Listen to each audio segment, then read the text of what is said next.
Hello friends, welcome to दृष्टि IQ. आज की इस वीडियो में हम लोग कवर करेंगे जनवरी महीने के फर्स्ट वीक की करंट अफेयर्स। तो इस वीडियो के अंदर हम लोग जनवरी 2022 के फर्स्ट वीक यानी कि 1 से लेकर के 7 जनवरी के बीच में करंट अफेयर्स के जो भी इम्पोर्टेंट इवेंट्स हुए हैं उनसे रिलेटेड आपकी परीक्षा में जो भी सवाल बनाए जा सकते हैं उन सभी को हम लोग इसी एक वीडियो के अंदर कवर करेंगे। तो ये वीडियो आपके आने वाले एग्जाम्स के लिए काफ़ी ज़्यादा महत्वपूर्ण होगी। आपको इस वीडियो को बिल्कुल ध्यान से और अंत तक देखना है। तो चलिए शुरू करते हैं।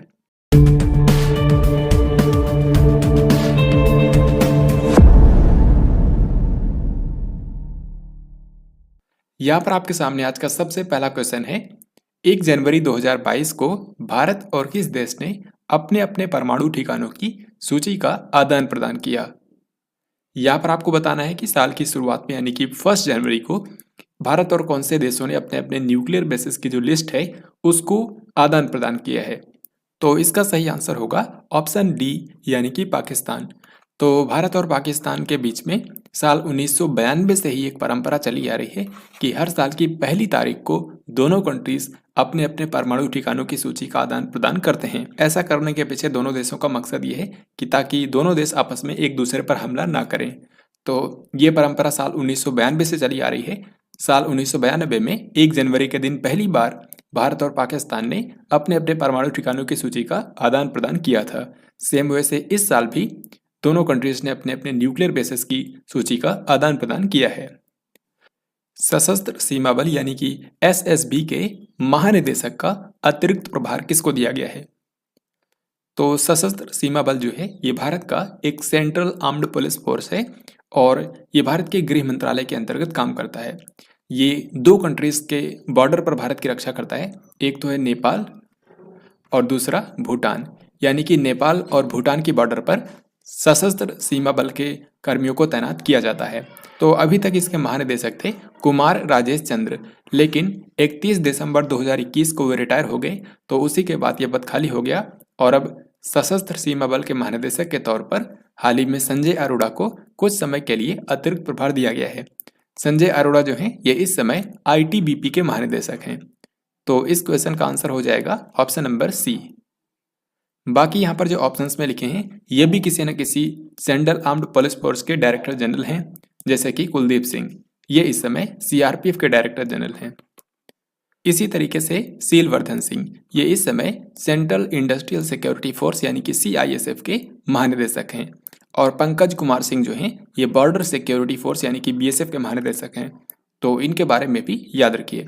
तो आईटीबीपी के जो महानिदेशक हैं संजय अरोड़ा, इनको कुछ समय के लिए सशस्त्र सीमा बल के महानिदेशक का भी प्रभार दिया गया है। 1 जनवरी 2022 को डीआरडीओ ने अपना कौन सा स्थापना दिवस मनाया। तो भारत का जो रक्षा अनुसंधान और विकास संगठन है यानी कि defence research and development organisation, जिसको शॉर्ट में डीआरडीओ बोला जाता है, इसने हाल ही में अपना स्थापना दिवस मनाया है 1 जनवरी 2022 को। और इस साल डीआरडीओ का 64वां स्थापना दिवस मनाया गया है। इस क्वेश्चन का आंसर होगा option number C. DRDO Bharat के रक्षा मंत्रालय के अंतर्गत काम करता है और इसका मुख्यालय नई दिल्ली में है। और इसके अभी के समय जो अध्यक्ष हैं उनका नाम है जी सतीश रेड्डी। आपको पता होगा कुछ समय पहले जी सतीश रेड्डी को आर्यभट्ट पुरस्कार 2021 से सम्मानित किया गया था।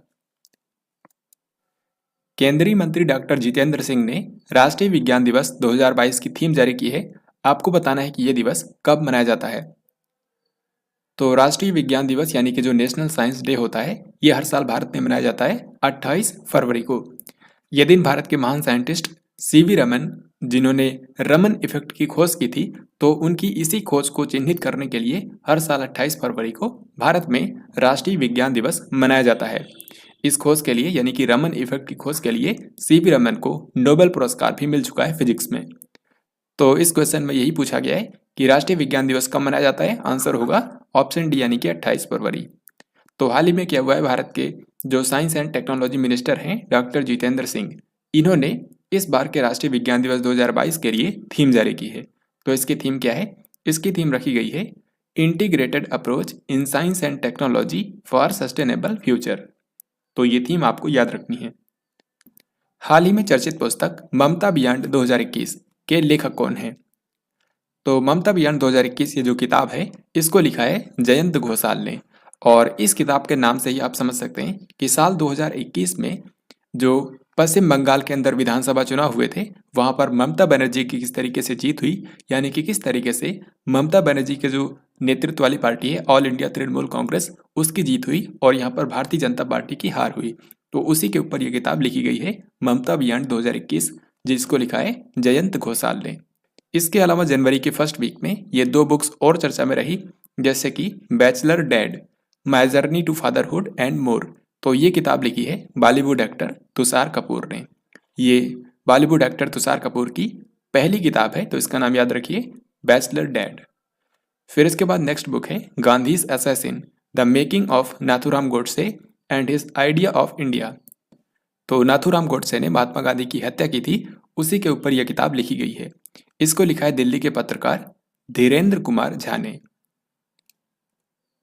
राष्ट्रीय स्वच्छ गंगा मिशन के नए महानिदेशक के रूप में किसने पदभार ग्रहण किया है? तो राष्ट्रीय स्वच्छ गंगा मिशन जो है ये जल शक्ति मंत्रालय के अंतर्गत चलाया जाता है। इसको साल 2016 में गंगा और उसकी सहायक नदियों को साफ करने के लिए शुरू किया गया था। तो राष्ट्रीय स्वच्छ गंगा मिशन जो है इसके नए महानिदेशक बन गए हैं जी अशोक कुमार। सो इस क्वेश्चन का आंसर होगा ऑप्शन नंबर बी। भारतीय रेलवे के द्वारा हाथियों को रेल लाइनों से दूर रखने के लिए कौन सी योजना चलाई जा रही है?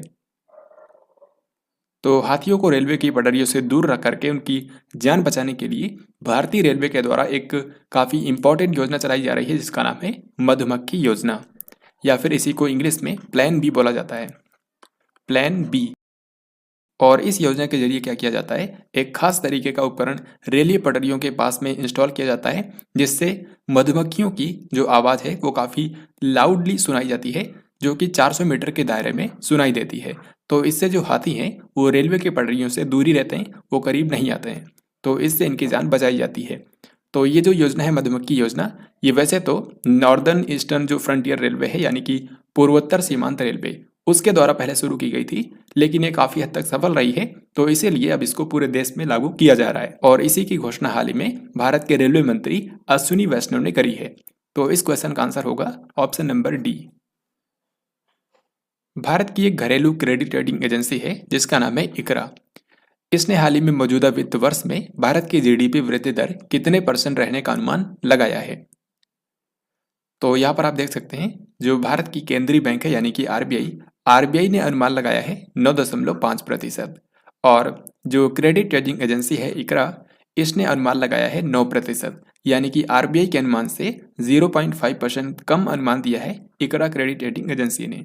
सो इस क्वेश्चन का आंसर होगा ऑप्शन नंबर सी। केंद्रीय शिक्षा मंत्री धर्मेंद्र प्रधान ने कितने दिनों तक चलने वाले पढ़े भारत नाम के अभियान का शुभारंभ किया? तो भारत के जो केंद्रीय शिक्षा मंत्री हैं धर्मेंद्र प्रधान, इन्होंने हाल ही में एक रीडिंग कैंपेन शुरू किया है जिसका नाम है पढ़े भारत। और ये जो अभियान है ये टोटल 100 दिनों तक चलेगा। ये 1 जनवरी को शुरू हुआ है और ये 10 अप्रैल तक चलेगा। सो इस क्वेश्चन का आंसर हो जाएगा ऑप्शन सी, यानी कि 100 दिन।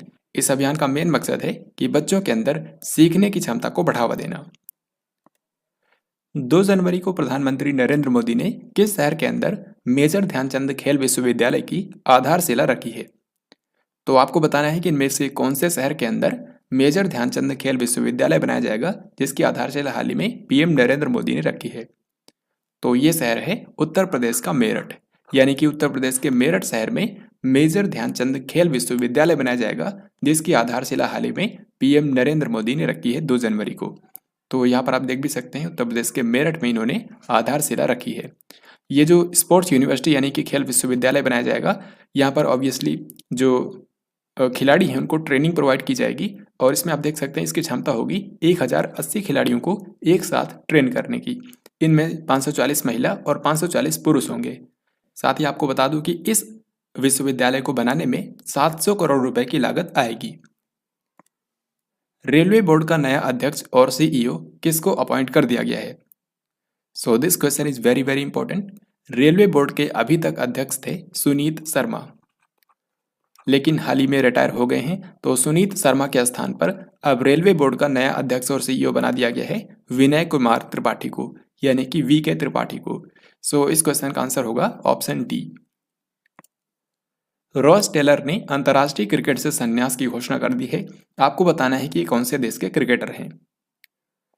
तो रॉस टेलर, इन्होंने हाल ही में अंतर्राष्ट्रीय क्रिकेट से संन्यास ले लिया है। ये न्यूजीलैंड के क्रिकेटर हैं। सो इस क्वेश्चन का आंसर होगा ऑप्शन बी। न्यूजीलैंड के एक और खिलाड़ी का नाम आपको याद रखना है, जिनका नाम है एजाज पटेल।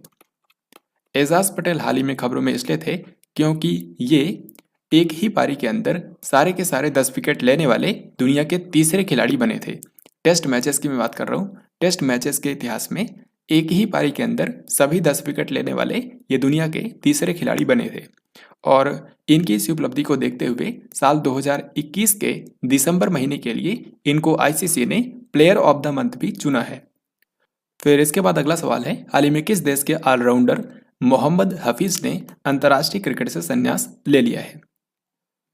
तो जिस तरीके से न्यूजीलैंड के क्रिकेटर रॉस टेलर ने अंतर्राष्ट्रीय क्रिकेट से संन्यास ले लिया है, इसी तरीके से पाकिस्तान के एक क्रिकेटर हैं जिनका नाम है मोहम्मद हफीज। इन्होंने भी हाल ही में अंतर्राष्ट्रीय क्रिकेट से संन्यास ले लिया है। सो इस क्वेश्चन का आंसर होगा ऑप्शन बी यानी कि पाकिस्तान। हाल ही में किस देश ने वर्ष 2025 तक अपने सभी परमाणु ऊर्जा संयंत्रों को बंद करने का निर्णय लिया है। तो ये कंट्री अपने देश के अंदर साल 2025 तक सभी के सभी जो न्यूक्लियर पावर प्लांट्स हैं उनको बंद कर देगा। ऐसा डिसीजन लिया है बेल्जियम की सरकार ने। सो इस क्वेश्चन का आंसर होगा बेल्जियम। बेल्जियम एक यूरोपियन कंट्री है और आप जानते हैं कि बेल्जियम की जो राजधानी है ब्रुसेल्स, यहाँ पर नेटो और यूरोपियन यूनियन का हेडक्वार्टर भी है। तो इसके बारे में याद रखिएगा कि बेल्जियम की सरकार ने अनाउंस किया है कि ये 2025 तक अपने देश के अंदर सभी परमाणु ऊर्जा संयंत्रों को बंद कर देंगे। साथ ही आपको बता दूं, भारत में भी हाल ही में एक न्यूक्लियर पावर प्लांट चर्चा में था जिसका नाम है जैतापुर न्यूक्लियर पावर प्लांट, क्योंकि केंद्र सरकार ने इसके निर्माण की मंजूरी दे दी है। तो जैतापुर में टोटल 6 न्यूक्लियर जो रिएक्टर हैं वो स्थापित किए जाएंगे, यानी कि 6 यूनिट्स स्थापित की जाएंगी, जिनमें से हर एक की क्षमता होगी 1650 मेगावाट। और ये बनने के बाद इसकी टोटल क्षमता हो जाएगी 9.9 गीगावाट। और इस तरीके से ये पूरी दुनिया का सबसे बड़ा न्यूक्लियर पावर प्लांट होगा क्षमता के मामले में। और ये कहाँ पर है? ये है महाराष्ट्र के अंदर। महाराष्ट्र के जैतापुर में ये बनाया जाएगा। कोरोना वायरस के नए वेरिएंट IHU का पहला मामला कौन से देश में सामने आया था? तो कोरोना वायरस का जो नया वेरिएंट है IHU, जो हाल ही में खबरों में था, ये सबसे पहली बार रिपोर्ट किया गया था फ्रांस कंट्री के अंदर।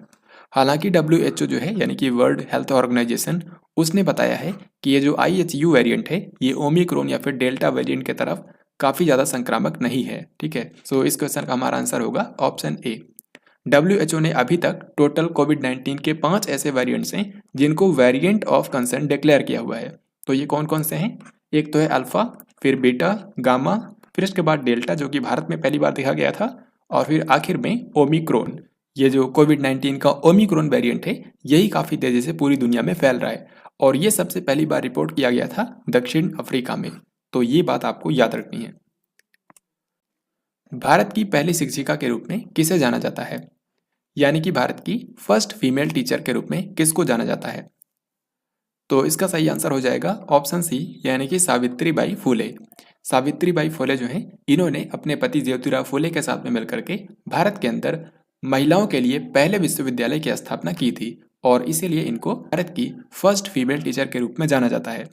हाल ही में इनकी जयंती भी मनाई गई है जो कि इनकी 191वीं जयंती थी। ये आपको ध्यान रखना है। प्रत्येक वर्ष विश्व ब्रेल दिवस कब मनाया जाता है? तो दृष्टिहीनों के पढ़ने के लिए जो लिपि होती है उसको बोलते हैं ब्रेल लिपि और इसका आविष्कार किया था लुइस ब्रेल ने। लुइस ब्रेल जो व्यक्ति थे ये फ्रांस के व्यक्ति थे और इन्होंने ही दृष्टिहीनों के पढ़ने के लिए ब्रेल लिपि बनाई थी। तो इसीलिए इनकी जयंती जो 4 जनवरी को होती है उसको दुनिया भर में विश्व ब्रेल दिवस के रूप में मनाया जाता है। सो इस क्वेश्चन का हमारा आंसर होगा 4 जनवरी। 4 जनवरी को प्रधानमंत्री नरेंद्र मोदी ने कौन से राज्य में स्थित महाराजा वीर विक्रम हवाई अड्डे पर नए एकीकृत टर्मिनल भवन का उद्घाटन किया? तो ये क्वेश्चन काफ़ी ज़्यादा इंपॉर्टेंट है और इसका आसानी से आप आंसर कर सकते हैं क्योंकि महाराजा वीर विक्रम एयरपोर्ट जो है ये काफ़ी ज़्यादा चर्चा में रहता है क्योंकि ये पूरे पूर्वोत्तर भारत का दूसरा सबसे बिजिएस्ट एयरपोर्ट है। तो ये कहाँ पर है? ये है त्रिपुरा की राजधानी अगरतला में, और इसीलिए इसको अगरतला एयरपोर्ट भी कहा जाता है। तो क्या है कि इस एयरपोर्ट के ऊपर एक नया इंटीग्रेटेड टर्मिनल भवन बनाया गया है, जिसका उद्घाटन किया है भारत के प्रधानमंत्री नरेंद्र मोदी ने। तो हाल ही में प्रधानमंत्री नरेंद्र मोदी ने 4 जनवरी को पूर्वोत्तर भारत के 2 राज्यों का दौरा किया था, मणिपुर और त्रिपुरा। तो इन दोनों राज्यों के अंदर पीएम नरेंद्र मोदी ने कई सारी परियोजनाओं का उद्घाटन और शिलान्यास किया, जिनके बारे में आपको याद रखना है। तो इन्होंने सबसे पहले मणिपुर की राजधानी इम्फाल में विजिट किया, और यहाँ पर इन्होंने 4800 करोड़ रुपए से अधिक लागत वाली 22 विकास परियोजनाओं का उद्घाटन और शिलान्यास किया। फिर इसके बाद सेम डे ये त्रिपुरा की राजधानी अगरतला गए, और यहाँ पर इन्होंने महाराजा वीर विक्रम एयरपोर्ट जो है, इस पर नए एकीकृत टर्मिनल भवन का उद्घाटन किया, और साथ ही 2 प्रमुख विकास पहलों का भी शुभारंभ किया। इन परियोजनाओं में से जो काफ़ी महत्वपूर्ण परियोजनाएं हैं, उनके बारे में आपको ज़रूर याद रखना है, और वही मैं आपको बताऊंगा। तो यहाँ पर सबसे पहले देखिए, प्रधानमंत्री नरेंद्र मोदी ने मणिपुर के अंदर जिन परियोजनाओं का उद्घाटन और शिलान्यास किया है, उनमें से 2 परियोजनाएं आपको याद रखनी है। एक तो है centre for invention innovation incubation and training. तो ये जो CIIIT स्थापित किया जाएगा मणिपुर के अंदर, ये 200 करोड़ रुपए की लागत से स्थापित किया जाएगा, और ये राज्य के अंदर सूचना प्रौद्योगिकी क्षेत्र को बढ़ावा देगा। फिर इसके बाद जो दूसरी परियोजना आपको याद रखनी है मणिपुर में, ये है Manipur institute of performing arts. तो ये बेसिकली मणिपुर राज्य की समृद्ध कला और संस्कृति को बढ़ावा देने के लिए स्थापित किया जाएगा, और इसको मणिपुर में नहीं बल्कि हरियाणा के गुरुग्राम में स्थापित किया जाएगा, जहाँ पर इंटरनेशनल सोलर अलायंस का हेडक्वार्टर है। तो गुरुग्राम के अंदर ही यहाँ पर Manipur institute of performing arts की स्थापना की जाएगी, और इस संस्थान को बनाने में 240 करोड़ रुपए से अधिक की लागत आएगी। इसके बाद इन्होंने त्रिपुरा की यात्रा की, और यहाँ पर इन्होंने एक तो इसके बारे में मैंने आपको बता ही दिया है कि महाराजा वीर विक्रम एयरपोर्ट के नए एकीकृत टर्मिनल भवन का उद्घाटन किया है, जो कि आधुनिक सुविधाओं से लैस है और 30,000 वर्ग मीटर में फैला हुआ है। इसको यानी कि इस नए टर्मिनल भवन को बनाने में लागत आई है 450 करोड़ रुपए। तो एक तो पीएम नरेंद्र मोदी ने इसका उद्घाटन किया है, और साथ ही यहाँ पर 2 इम्पोर्टेंट पहल त्रिपुरा राज्य की शुरू की है। एक तो यहाँ पर है कि शिक्षा की गुणवत्ता में सुधार के लिए विद्या ज्योति स्कूल परियोजना मिशन 100, और फिर दूसरी परियोजना है मुख्यमंत्री त्रिपुरा ग्राम समृद्धि योजना। तो त्रिपुरा के वहाँ पर ग्रामीण स्तर पर जो सरकारी योजनाएं हैं, उनको पहुँचाने के लिए मुख्यमंत्री त्रिपुरा ग्राम समृद्धि योजना की शुरुआत की गई है। तो प्रधानमंत्री नरेंद्र मोदी की पूर्वोत्तर भारत की इस खास यात्रा के बारे में आपको याद रखना है। अब हम लोग आगे बढ़ते हैं। 5 जनवरी 2022 को उजाला कार्यक्रम के कितने साल पूरे हो गए हैं? तो उजाला कार्यक्रम जो है, जिसका फुल फॉर्म होता है Unnat Jyoti by affordable LEDs for all, इसको शुरू किया गया था 5 जनवरी साल 2015 को। तो अभी आप देख सकते हैं इसको 7 साल कंप्लीट हो गए हैं। सो इस क्वेश्चन का आंसर होगा ऑप्शन नंबर डी। और इस उजाला कार्यक्रम के तहत अभी तक 36 करोड़ से भी ज़्यादा LEDs बल्ब वितरित किए गए हैं। हाल ही में दुर्गा शंकर मिश्रा ने इनमें से किस राज्य के नए मुख्य सचिव के रूप में पदभार ग्रहण किया है? तो दुर्गा शंकर मिश्र जो हैं, ये नए मुख्य सचिव बन गए हैं उत्तर प्रदेश राज्य के अंदर। सो इस क्वेश्चन का आंसर होगा ऑप्शन डी। और हाल ही में चुनाव आयोग ने उत्तर प्रदेश के अंदर यहाँ पर जो विधानसभा चुनाव होने वाले हैं 2022 में, उसकी भी अनाउंसमेंट कर दी है। तो याद रखिए, उत्तर प्रदेश राज्य के अंदर टोटल 7 चरणों में इस बार चुनाव होंगे। हाल ही में झांसी रेलवे स्टेशन का नाम बदलकर क्या कर दिया गया है? तो उत्तर प्रदेश के झांसी शहर में जो झांसी रेलवे स्टेशन है, अब इसका नाम बदलकर कर दिया गया है वीरांगना लक्ष्मीबाई रेलवे स्टेशन। तो झांसी की रानी लक्ष्मीबाई के नाम पर कर दिया गया है वीरांगना लक्ष्मीबाई रेलवे स्टेशन। सो इस क्वेश्चन का आंसर होगा ऑप्शन डी। इससे पहले आपको पता होगा जो फैजाबाद रेलवे स्टेशन है उत्तर प्रदेश के अंदर, इसका नाम बदलकर किया गया था अयोध्या कैंट। और इससे पहले जो मुगल सराय जंक्शन था, उसका नाम किया गया था पंडित दीनदयाल उपाध्याय जंक्शन। तो इन सब के बारे में आपको याद रखना है।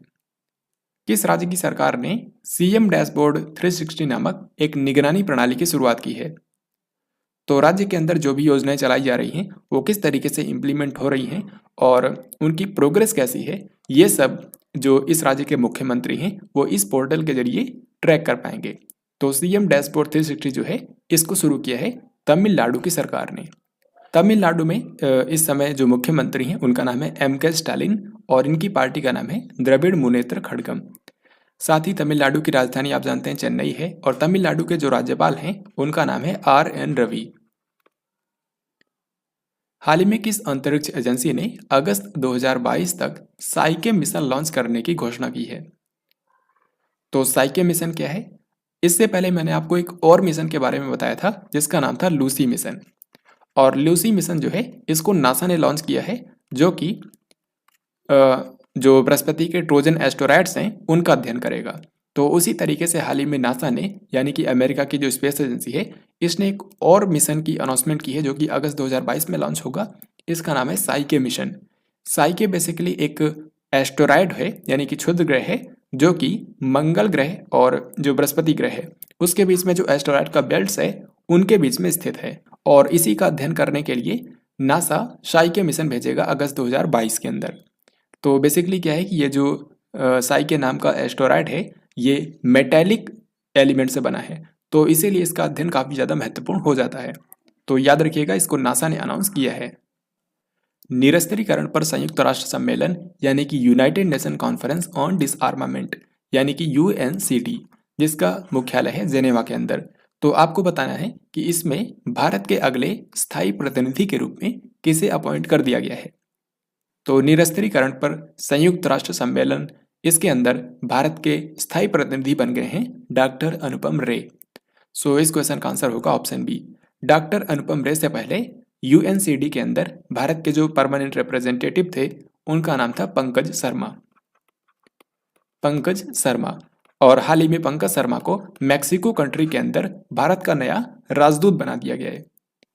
तो इसी के बारे में यहाँ पर क्वेश्चन पूछा गया है कि मैक्सिको में भारत के अगले राजदूत के रूप में किसे अपॉइंट कर दिया गया है। तो मैक्सिको के अंदर भारत के नए राजदूत बन गए हैं पंकज शर्मा। सो इस क्वेश्चन का आंसर होगा ऑप्शन ए। एस बालचंद्रन को इनमें से किस देश में भारत के अगले उच्चायुक्त के रूप में यानी कि हाई कमिश्नर के रूप में अपॉइंट कर दिया गया है? तो एस बालचंद्रन जो हैं इनको हाल ही में बारबाडोस कंट्री के अंदर भारत का उच्चायुक्त बना दिया गया है। ये इस समय सूरीनाम कंट्री के अंदर भारत के उच्चायुक्त हैं। तो सूरीनाम के साथ साथ अब ये जो बारबाडोस कंट्री है उसमें भी उच्चायुक्त होंगे। आपको पता है कि बारबाडोस कंट्री जो है ये सबसे नया रिपब्लिक कंट्री बना है, यानी कि सबसे नया गणतांत्रिक देश बना है, जो कि पूरी दुनिया का 55वां गणतांत्रिक देश बना है। इस कंट्री में जो यहाँ की प्रधानमंत्री और राष्ट्रपति बनी है वो दोनों ही महिला हैं। जैसे कि यहाँ की जो राष्ट्रपति बनी है प्रेसिडेंट, उनका नाम है डेम सेंड्रा मेसन, और यहाँ की जो प्रधानमंत्री बनी है उनका नाम है मिया मोटली। तो बारबाडोस कंट्री के अंदर भारत के जो उच्चायुक्त बने हैं इनका नाम याद रखिएगा एस बालचंद्रन। तेल और प्राकृतिक गैस निगम यानी कि ONGC के CMD का अतिरिक्त प्रभार किसको दिया गया है? तो oil and natural gas corporation यानी कि जो ONGC है, जो कि भारत की सबसे बड़ी तेल और प्राकृतिक गैस कंपनी है और ये एक महारतन कंपनी भी है। तो अभी तक इसके जो CMD थे उनका नाम था सुभाष कुमार, लेकिन हाल ही में रिटायर हो चुके हैं। तो अब क्योंकि इनके रिटायरमेंट के बाद ये पद खाली हो गया था, तो इसीलिए अलका मित्तल को, जो कि इसके बोर्ड में शामिल हैं, अलका मित्तल को इसके CMD का प्रभार दिया गया है। और इस तरीके से ये भारत की सबसे बड़ी तेल और प्राकृतिक गैस कंपनी को लीड करने वाली पहली महिला बन गई हैं। सो इस क्वेश्चन का आंसर होगा ऑप्शन नंबर बी। और यहाँ पर आपको कन्फ्यूजन हो सकता है एक और महिला के साथ में, क्योंकि उनका नाम है अलका उपाध्याय। और अलका उपाध्याय जो हैं इनको national highways authority of India यानी कि भारतीय राष्ट्रीय राजमार्ग प्राधिकरण का अध्यक्ष बनाया गया है। तो ये दोनों बातें आपको याद रखनी हैं। और जैसा कि मैंने आपको बताया कि oil and natural gas corporation यानी कि जो ONGC है ये भारत की एक महारतन कंपनी है। तो अभी के समय भारत के अंदर महारतन कंपनियां कितनी हैं? टोटल 11, क्योंकि 10 तो पहले थी, हाल ही में एक और ऐड हुई है जिसका नाम है power finance corporation of India limited. तो भारत की 11वीं महारतन कंपनी बनी थी पावर फाइनेंस कॉरपोरेशन, ये आपको ध्यान रखना है। किस देश के प्रधानमंत्री अब्दुल्ला हमदोक ने राजनीतिक गतिरोध के चलते अपने पद से इस्तीफा दे दिया है? तो इसका आंसर आप आसानी से कर सकते हैं, क्योंकि अब्दुल्ला हमदोक काफ़ी ज़्यादा चर्चा में रहे हैं पिछले कुछ महीनों के अंदर।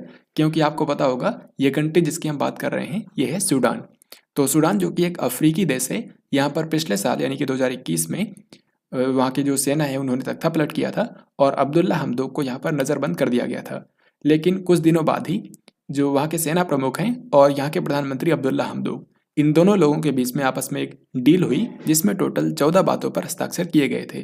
तो उन्हीं में से एक ये भी था कि प्रधानमंत्री को यानी कि अब्दुल्ला हमदोक को फिर से प्रधानमंत्री पद दे दिया गया था। लेकिन अभी हाल ही में क्या हुआ है कि पिछले कुछ दिनों से काफ़ी ज़्यादा प्रोटेस्ट हो रहा था इनकी सरकार के खिलाफ, क्योंकि वहाँ के जो लोग हैं वो ये नहीं चाहते कि जो सेना है उनसे मिल करके सरकार चले, बल्कि वहाँ के लोग चाहते हैं कि पूरी तरीके से देश के अंदर नागरिक शासन लागू हो। और इसी के लिए प्रोटेस्ट हो रहा था, जिसके चलते यहाँ के प्रधानमंत्री अब्दुल्ला हमदोक ने फिर से इस्तीफा दे दिया है। किस भारतीय ने संयुक्त राष्ट्र सुरक्षा परिषद की आतंकवाद विरोधी समिति का अध्यक्ष पद संभाला है? तो यूएनएससी जो है यानी कि यूनाइटेड नेशन सिक्योरिटी काउंसिल, ये यूनाइटेड नेशन के ही 6 अंगों में से एक है और इसमें कई सारी समितियां होती हैं, जिनमें से एक है काउंटर टेररिज्म कमेटी यानी कि आतंकवाद विरोधी समिति। और इस समिति का अध्यक्ष हाल ही में बना दिया गया है टी.एस. तिरुमूर्ति को, जो कि संयुक्त राष्ट्र के अंदर भारत के इस समय परमानेंट रिप्रेजेंटेटिव हैं यानी कि अस्थायी प्रतिनिधि हैं। तो इस क्वेश्चन का आंसर होगा टी.एस. तिरुमूर्ति। वैसे यूनाइटेड नेशन की सिक्योरिटी काउंसिल में टोटल 15 मेंबर होते हैं, जिनमें से 5 होते हैं अस्थायी और 10 होते हैं अस्थायी। ये जो 10 अस्थायी होते हैं इनको 2-2 साल के लिए चुना जाता है और इनमें से भारत भी इस समय है, यानी कि भारत को 2021 और 2022 के लिए यूएनएससी में एक अस्थायी सदस्य के रूप में चुना गया है। 3 जनवरी को भारत के आयुष मंत्री सर्बानंद सोनोवाल ने कौन से शहर के अंदर हार्टफुलनेस इंटरनेशनल योग अकादमी की आधारशिला रखी है? तो बताइए इसका क्या आंसर होगा। तो भारत के जो आयुष मंत्री हैं सर्बानंद सोनोवाल, इन्होंने हाल ही में हैदराबाद, जो कि तेलंगाना की राजधानी है, यहाँ पर हार्टफुलनेस इंटरनेशनल योग अकादमी की आधारशिला रखी है। और ये जो इंटरनेशनल योग अकादमी तेलंगाना की राजधानी हैदराबाद में स्थापित की जाएगी, यहाँ पर योग की ट्रेनिंग प्रोवाइड की जाएगी। इसके अलावा आयुष मंत्री सर्बानंद सोनोवाल ने यहीं से एक और पहल की शुरुआत की है, जिसका नाम है 75 करोड़ सूर्य नमस्कार पहल, यानी कि 75 करोड़ सूर्य नमस्कार करने का लक्ष्य रखा गया है। तो ये एक तरह की चुनौती है जिसको जो भी लोग स्वीकार करेंगे उनको 21 दिनों के लिए दिन में 13 बार सूर्य नमस्कार का योग अभ्यास करना होगा। और अगर वो 21 दिनों तक ये सफलतापूर्वक कर लेते हैं तो उनको एक सर्टिफिकेट भी प्रदान किया जाएगा। तो याद रखिए, भारत के जो आयुष मंत्री सर्बानंद सोनोवाल हैं, इन्होंने आज़ादी का अमृत महोत्सव के हिस्से के रूप में 75 करोड़ सूर्य नमस्कार पहल शुरू की है। हाल ही में भारतीय रिजर्व बैंक ने इनमें से किस पेमेंट्स बैंक को अनुसूचित बैंक का दर्जा दिया है? तो इसका सही उत्तर होगा ऑप्शन बी, यानी कि एयरटेल पेमेंट्स बैंक। तो भारत का जो एयरटेल पेमेंट्स बैंक है, इसको हाल ही में आरबीआई ने आरबीआई एक्ट 1934 के दूसरी अनुसूची में शामिल कर लिया है, यानी कि एयरटेल पेमेंट्स बैंक अब एक अनुसूचित बैंक यानी कि शेड्यूल्ड बैंक का दर्जा इसको मिल गया है। साथ ही आपको बता दूं, एयरटेल पेमेंट्स बैंक का मुख्यालय नई दिल्ली में है और इसके जो एमडी और सीईओ हैं उनका नाम है अनुव्रत विश्वास। और यहाँ पर आपको एक चीज़ और याद रखनी है कि एयरटेल पेमेंट्स बैंक जो है ये चौथा पेमेंट्स बैंक है भारत का जिसको अनुसूचित बैंक का दर्जा मिला है, क्योंकि इससे पहले 3 पेमेंट्स बैंक को ऑलरेडी अनुसूचित बैंक का दर्जा मिल चुका है। एक तो है इंडिया पोस्ट पेमेंट्स बैंक, फिर इसके बाद दूसरा था फिनो पेमेंट्स बैंक और तीसरा था पेटीएम पेमेंट्स बैंक, और अब चौथा बन गया है एयरटेल पेमेंट्स बैंक। हाल ही में विनोद कन्नन ने इनमें से किस एयरलाइंस के मुख्य कार्यकारी अधिकारी यानी कि सीईओ के रूप में पदभार संभाला है? तो आपको बताना है कि विनोद कन्नन जो है ये इनमें से कौन सी एयरलाइंस के नए सीईओ बने हैं। सही आंसर हो जाएगा ऑप्शन ए, यानी कि विस्तारा एयरलाइंस। और विस्तारा एयरलाइंस जो है इसका मुख्यालय है हरियाणा के गुरुग्राम में। तो इसके नए सीईओ बन गए हैं विनोद कन्नन। बाल विवाह निषेध संशोधन विधेयक 2021 की जांच के लिए गठित समिति में एकमात्र महिला प्रतिनिधि कौन है? तो prohibition of child marriage amendment bill 2021 जो है, जो कि साल 2021 में पेश किया गया था, और इसी के तहत महिलाओं के लिए जो विवाह की न्यूनतम एज है उसको 18 साल से बढ़ा करके 21 साल किया जाना है। और इसके लिए बाल विवाह निषेध अधिनियम 2006 का जो है और जो कुछ पर्सनल लॉज हैं उनमें संशोधन करना होगा। तो इन्हीं सब अमेंडमेंट के लिए 2021 में बाल विवाह निषेध संशोधन विधेयक लाया गया था और इस विधेयक की जांच के लिए हाल ही में इसको संसद की एक अस्थायी समिति में भेज दिया गया है और उस समिति के अंदर टोटल 31 सदस्य हैं। तो इन 31 सदस्यों में से सिर्फ एक ही महिला प्रतिनिधि हैं जिनका नाम है सुष्मिता देव। सो इस क्वेश्चन का आंसर होगा ऑप्शन नंबर ए। साथ ही आपको बता दूं इस 31 सदस्यीय समिति के जो अध्यक्ष हैं उनका नाम है विनय सहस्त्रबुद्धे। और विनय सहस्त्रबुद्धे जो हैं ये बीजेपी पार्टी के हैं। और जो सुष्मिता देव इसमें एकमात्र महिला प्रतिनिधि हैं ये तृणमूल कांग्रेस पार्टी की हैं। हाल ही में जीएसटी परिषद ने कपड़ा क्षेत्र पर जीएसटी दर को कितने % पर बने रहने का फैसला किया है? तो क्या है कि भारत सरकार ने 2021 के आखिर में एक अधिसूचना जारी की थी जिसके तहत कपड़ा क्षेत्र के ऊपर जो 5% जीएसटी रेट लगता था इसको 1 जनवरी 2022 से बढ़कर के 12% किया जाना था। लेकिन हाल ही में जीएसटी परिषद की जो 46वीं बैठक हुई थी जो कि भारत की वित्त मंत्री निर्मला सीतारमण की अध्यक्षता में आयोजित की गई, इस बैठक में फैसला लिया गया कि कपड़ा क्षेत्र के ऊपर जो 5% जीएसटी रेट लगता है ये 5% ही बरकरार रखा जाएगा, इसको बढ़ा करके 12% नहीं किया जाएगा। तो इस क्वेश्चन का हमारा आंसर होगा ऑप्शन नंबर ए यानी कि 5%। वित्त वर्ष 2021-22 यानी कि अभी जो वित्त वर्ष चल रहा है इसकी चौथी तिमाही में के लिए सुकन्या समृद्धि खातों पर ब्याज दर क्या है? तो फ्रेंड्स अभी जो वित्त वर्ष चल रहा है 2021-22 इसकी चौथी तिमाही जो कि जनवरी से मार्च के लिए है, इसमें सुकन्या समृद्धि खातों पर जो ब्याज दर मिलती है वो 7.6% बरकरार रखी गई है। सो इस क्वेश्चन का आंसर होगा option B. Jammu Kashmir bank के नए एमडी और सीईओ के रूप में किसे अपॉइंट कर दिया गया है? तो जम्मू कश्मीर बैंक जो है इसके नए मैनेजिंग डायरेक्टर और चीफ एग्जीक्यूटिव ऑफिसर यानी कि एमडी और सीईओ के रूप में अपॉइंट किया गया है बलदेव प्रकाश को। सो इस क्वेश्चन का आंसर होगा ऑप्शन नंबर बी। और यहाँ पर आप जम्मू कश्मीर बैंक का लोगो देख सकते हैं, इसका मुख्यालय है श्रीनगर में और इसके जो टैगलाइन है वो है सर्विंग टू एम्पावर। निम्न में से किस शहर के अंदर भारत के पहले ओपन रॉक संग्रहालय का उद्घाटन किया गया? तो भारत में पहली बार ओपन रॉक संग्रहालय बनाया गया है यानी कि इसमें देश के अलग अलग जगहों से चट्टानें ला करके इस म्यूजियम के अंदर रखी गई हैं। तो अपनी तरह का ये पहला म्यूजियम है जो कि भारत में स्थापित किया गया है। ये है तेलंगाना की राजधानी हैदराबाद में। और यहाँ पर आप देख सकते हैं इसका उद्घाटन किया है भारत के जो विज्ञान और प्रौद्योगिकी मंत्री डॉक्टर जितेंद्र सिंह ने। तो इसमें इस तरीके से अलग अलग राज्यों से चट्टानें ला करके रखी गई हैं। इनमें से कुछ चट्टानें तो ऐसी हैं जो कि 3.3 बिलियन साल पुरानी हैं। फिर इसके बाद अगला सवाल है, Indian council of medical research यानी कि आईसीएमआर ने हाल ही में ओमिस्योर नामक कोविड-19 किट को मंजूरी दी है। आपको बताना है कि इसको कौन सी कंपनी ने विकसित किया है। तो ओमिस्योर नाम की जो कोविड-19 किट है ये कोरोना वायरस का जो नया वेरिएंट है ओमिक्रॉन उसका पता लगाने में सक्षम है और ये 4 घंटे के अंदर ओमिक्रॉन जो वेरिएंट है उसका पता लगा सकती है। तो ये जो कोविड-19 किट है इसको आईसीएमआर से मंजूरी मिल गई है और इसको विकसित किया है टाटा मेडिकल एंड डायग्नोस्टिक्स ने। तो इस प्रश्न का सही उत्तर होगा option D, Tata medical and diagnostics. इनमें से किस संगठन ने हैथम अल घैस को अपना नया महासचिव अपॉइंट किया है? तो हैथम अल घैस जो हैं जिनको आप यहाँ पर देख रहे हैं ये कुवैत के व्यक्ति हैं और इनको हाल ही में ओपेक ने अपना नया महासचिव नियुक्त किया है। सो इस प्रश्न का सही उत्तर होगा ऑप्शन बी यानी कि ओपेक। ओपेक का मतलब होता है Organization of Petroleum Exporting Countries. तो कुछ जो पेट्रोलियम का निर्यात करने वाले देश हैं उनका एक ग्रुप है जिसको बोलते हैं ओपेक और इसका मुख्यालय है ऑस्ट्रिया की राजधानी वियना में। और इसमें अभी के समय टोटल मेंबर्स की संख्या है 13। तो ओपेक के नए महासचिव बन गए हैं Haitham al Ghais. Next question and very important, Khadi और ग्रामोद्योग आयोग ने इनमें से किस शहर के अंदर भारत की पहली mobile honey processing van launch करी है? तो मोबाइल हनी प्रोसेसिंग वैन जो है जिसको आप यहाँ पर देख सकते हैं इसको हाल ही में केवीआईसी ने लॉन्च किया है उत्तर प्रदेश के गाजियाबाद में। सो इस क्वेश्चन का आंसर होगा ऑप्शन नंबर डी यानी कि उत्तर प्रदेश गाजियाबाद।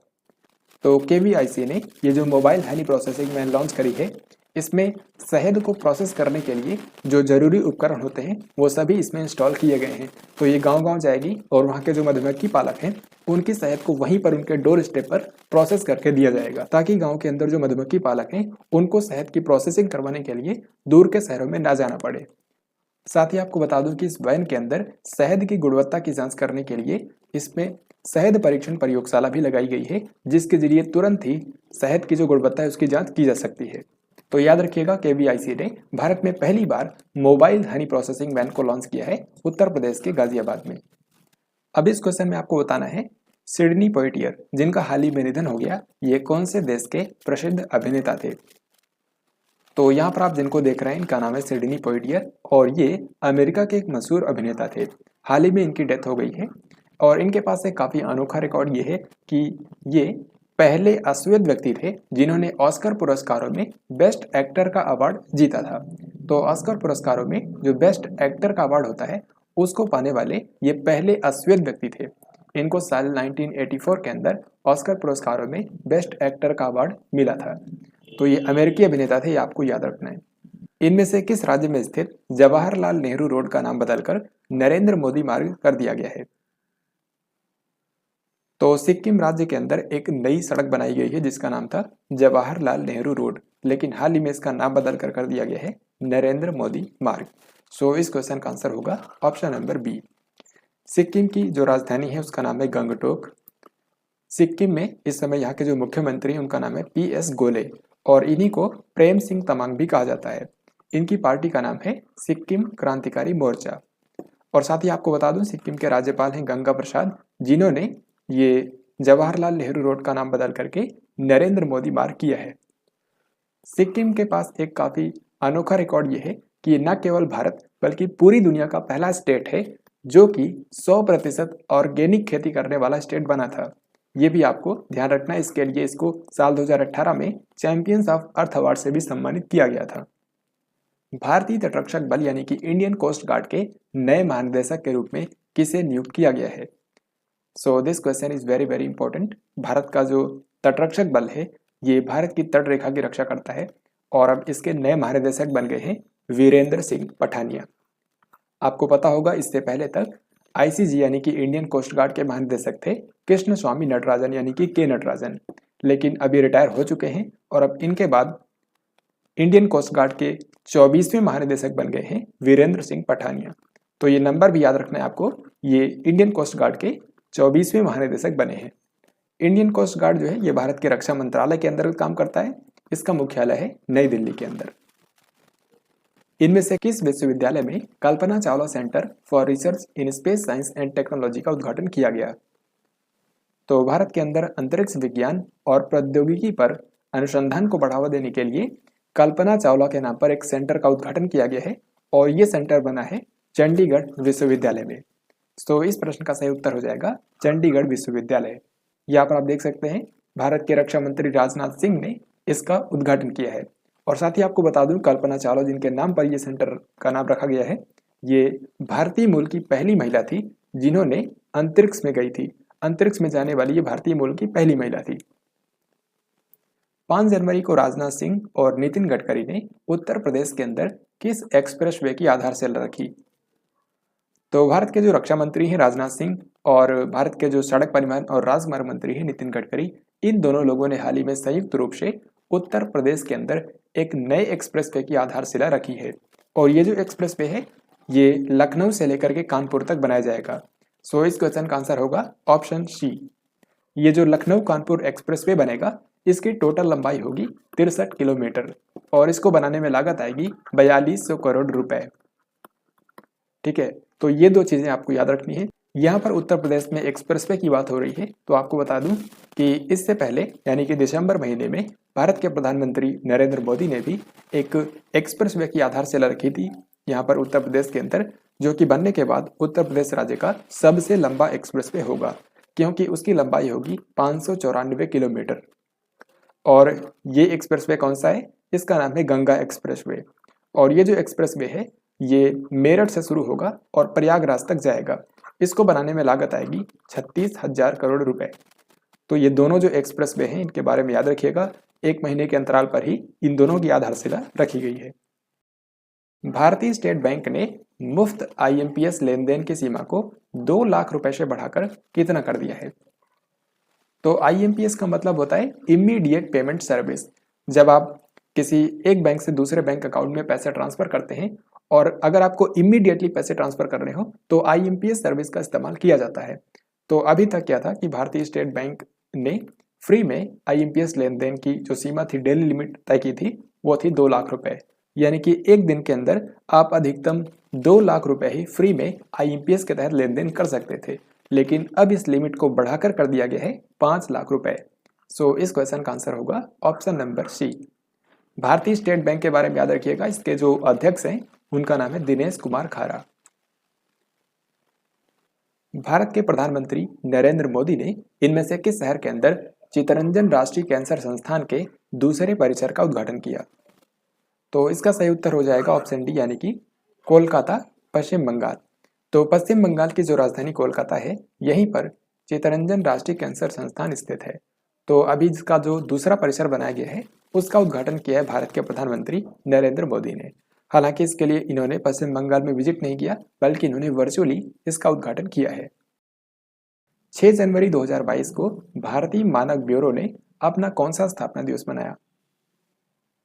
तो भारतीय मानक ब्यूरो यानी कि ब्यूरो ऑफ इंडियन स्टैंडर्ड्स, इसकी शुरुआत हुई थी 1947 में। हालांकि उस वक्त इसका नाम हुआ करता था भारतीय मानक संस्थान, बाद में इसका नाम कर दिया गया था भारतीय मानक ब्यूरो। तो 6 जनवरी 1947 को इसकी शुरुआत हुई थी और इस साल इसने, आप देख सकते हैं, अपना 75वां स्थापना दिवस मनाया है। अंतर्राष्ट्रीय सौर गठबंधन यानी कि ISA में शामिल होने वाला 102वां देश कौन सा बन गया है? तो फ्रेंड्स, इंटरनेशनल सोलर अलायंस के बारे में आप जानते होंगे, साल 2015 में इसकी स्थापना हुई थी। भारत और फ्रांस ने मिल करके इसकी स्थापना की थी और ये एक ऐसा एकमात्र अंतर्राष्ट्रीय संगठन है जिसका मुख्यालय आपको भारत में मिलेगा। तो कहाँ पर इसका मुख्यालय है? इसका मुख्यालय है हरियाणा के गुरुग्राम में। इंटरनेशनल सोलर अलायंस में शामिल होने वाला जो 101वां देश था, वो था अमेरिका, जिसने पिछले साल COP26 सम्मेलन के दौरान इस इंटरनेशनल सोलर अलायंस को ज्वाइन किया था और इस कारण ये तब काफ़ी ज़्यादा न्यूज़ में था। अब 102वां देश जो इसमें शामिल हुआ है, इसका नाम है एंटीगुआ एंड बारबुडा। ये एक ही कंट्री है जो कि एक कैरिबियाई देश है, यानी कि एंटीगुआ एंड बारबुडा जो है ये नॉर्थ अमेरिका कॉन्टिनेंट में है। तो ये इंटरनेशनल सोलर अलायंस में शामिल होने वाला 102वां देश बन गया है। हाल ही में बैंक ऑफ बड़ौदा का ब्रांड एंडोर्सर किसे बनाया गया है? तो बैंक ऑफ बड़ौदा जो कि एक सरकारी बैंक है, इसकी ब्रांड एंडोर्सर बनी है भारत की महिला क्रिकेटर शेफाली वर्मा। तो शेफाली वर्मा जो है ये बैंक ऑफ बड़ौदा की जो वित्तीय सेवाएं हैं उसके बारे में लोगों को बताएंगी। बैंक ऑफ बड़ौदा के अंदर आपको पता होगा साल 2019 में 2 बैंकों का मर्जर हुआ था, विजया बैंक और देना बैंक। तो बैंक ऑफ बड़ौदा जो है इसका मुख्यालय है बड़ोदरा, गुजरात में। हाल ही में संघाई सहयोग संगठन यानी कि SCO का नया महासचिव किसे नियुक्त किया गया है? तो संघाई सहयोग संगठन यानी कि SCO जो है इसका मुख्यालय चीन की राजधानी बीजिंग में है और अब इसके नए महासचिव बन गए हैं झांग मिंग और ये भी चीन के ही व्यक्ति हैं। साथ ही आपको बता दूं कि SCO में अभी के समय टोटल 9 मेंबर हैं। जो 9वां सदस्य देश बना था SCO का, वो था ईरान। इसने 2021 में ही SCO को ज्वाइन किया है। तो फ्रेंड्स, ये था आज का लास्ट क्वेश्चन। आई होप आपने इस वीडियो को ध्यान से देखा होगा। अब यहाँ पर मैं आपसे क्वेश्चन पूछने वाला हूँ जिनके राइट आंसर आपको कमेंट बॉक्स में बताना है। तो यहाँ पर क्वेश्चन ये है कि रेलवे बोर्ड के नए अध्यक्ष और CEO कौन बने हैं? तो इस तरीके से हम लोगों ने आज की इस वीडियो में जनवरी महीने के फर्स्ट वीक में जो भी इंपॉर्टेंट क्वेश्चंस थे उनको हम लोगों ने यहाँ पर कवर किया है। तो आई होप आपको ये वीडियो पसंद आया होगा और अगर आपको ये वीडियो पसंद आया है तो इस वीडियो को लाइक और शेयर जरूर करें। हम लोग जल्द ही मिलेंगे नई वीडियो के अंदर। तब तक के लिए जय हिंद।